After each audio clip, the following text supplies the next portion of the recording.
Hello દોસ્તો, સ્વાગત છે તમારું પાયલ યુનિક કુકિંગમાં। તો આજે આપણે બનાવીશું લસણની ચટણીના જે રીતે જ આપણે આજે બનાવીશું વઘારેલું મરચું। તો તેના માટે આપણે અહીંયા લસણની કળી લીધી છે। આપણે લસણ આમાં થોડું વધારે જ લેવાનું છે અને ધાણા જીરું લીધું છે અને આપણે તેમાં લાલ મરચું પાવડર લીધું છે 4 થી 5 ચમચી।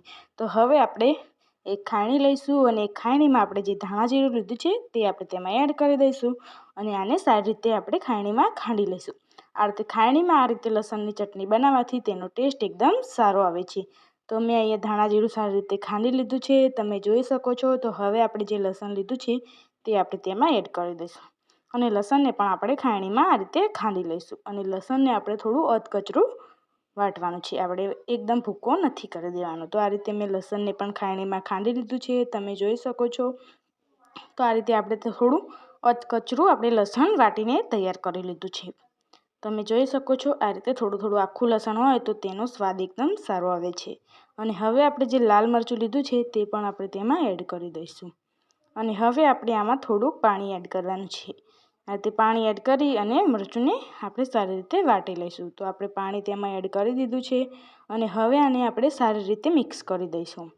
તો આ રીતે બધી જ વસ્તુઓને આપણે સારી રીતે આ રીતે મિક્સ કરવાનું છે। આ રીતે ખાયણીમાં આપણે આ રીતે લસણની ચટણી બનાવવાથી તેનો સ્વાદ એકદમ સરસ દુગણો થઈ જાય છે।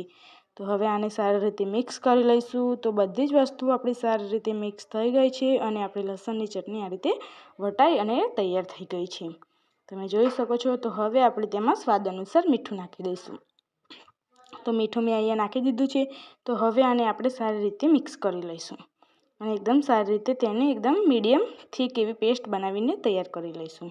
તો આપણું મરચું વટાઈને તૈયાર થઈ ગયું છે, તમે જોઈ શકો છો કે આપણી બધી જ વસ્તુ સારી રીતે મિક્સ થઈ અને એકદમ સારી રીતે આનું મરચું વટાઈ ગયું છે। આ રીતે ચમચીમાંથી લઈએ તો આ રીતે એકદમ સરસ થોડું થીક એવું મરચું આપણે આ રીતે વાટીને તૈયાર કરવાનું છે। હવે આપણે આમાં વઘાર કરી લઈશું। તો તેને વઘારવા માટે મેં અહીંયા એક તપેલી લીધી છે અને તેમાં આપણે ત્રણ ડાકલી જેટલી આપણે આ રીતે તેલ એડ કરવાનું છે।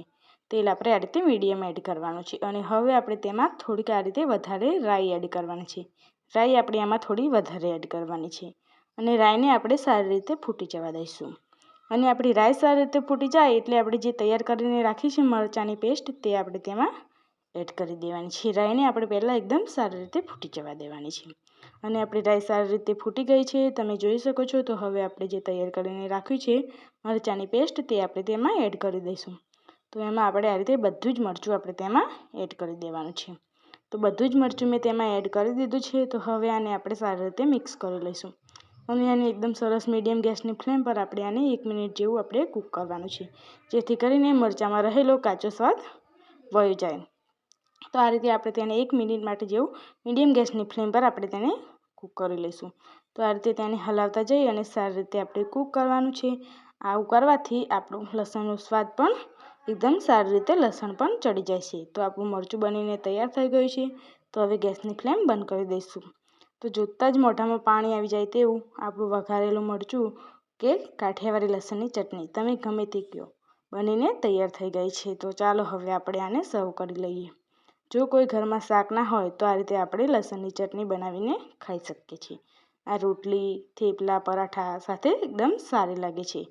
તો આપણે તેને સર્વ કરી લઈશું। તો દોસ્તો એકદમ ફટાફટ 2 થી 3 જ મિનિટમાં બની જતી ઇન્સ્ટન્ટ કાઠિયાવાડી લસણની ચટણી બનીને તૈયાર છે। તો દોસ્તો તૈયાર છે આપણું વઘારેલું મરચું કાઠિયાવાડી લસણની ચટણી।